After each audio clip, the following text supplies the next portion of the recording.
तुम्हाला सोप्यात सांगतो, सोप्यात मुद्दा सांगतो. वंचितची लोक वेगळी आहेत. जरा तुम्हाला माहिती आहे पोलीस लोकांना कस्टडीमध्ये घेते की नाही घेते? वंचितची लोक वेगळी आहेत. तुम्ही कोथरूड प्रकरण बघा, सोमनाथ सूर्यवंशीचे प्रकरण बघा. पोलिसांना आम्ही कस्टडीमध्ये घेतलंय.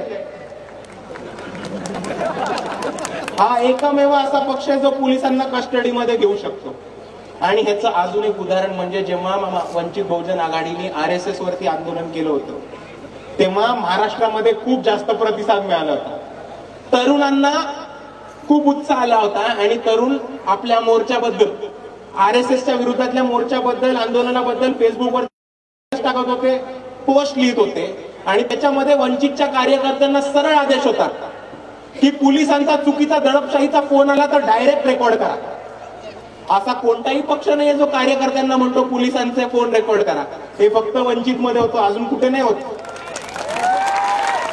जर तुम्हाला 6 वाजता नंतर पोलिसांचा फोन आला आणि म्हटलं पोलीस स्टेशन मध्ये या, तर आम्ही डायरेक्ट म्हटलं जायला नकार द्या, वंचितच्या कार्यकर्त्यांना भेटा, ते पोलिसांना बघून घेतील. हा लढणाऱ्यांचा पक्ष आहे. सोमनाथ सूर्यवंशी असो,